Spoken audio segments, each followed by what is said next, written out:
আসসালামু আলাইকুম। শুনছেন সংবাদ শিরোনাম। নবীনগরে ফ্রি মেডিকেল ক্যাম্প অনুষ্ঠিত। এখন শুনবেন বিস্তারিত। ব্রাহ্মণবাড়িয়ার নবীনগরে দিনব্যাপী ফ্রি মেডিকেল ক্যাম্প ও বিনামূল্যে ওষুধ বিতরণ অনুষ্ঠিত হয়েছে।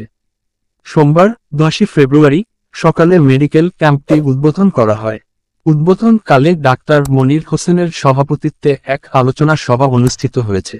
বিশিষ্ট শিশু বিশেষজ্ঞ ও শিশু নিউরোলজিস্ট ডাক্তার মনির হোসেন এবং ডাক্তার আয়েশা সিদ্দিকার সার্বিক তত্ত্বাবধানে উপজেলার কালঘোড়া হাফিজুল্লাহ উচ্চ বিদ্যালয় প্রাঙ্গণে এ ক্যাম্পের আয়োজন করা হয়।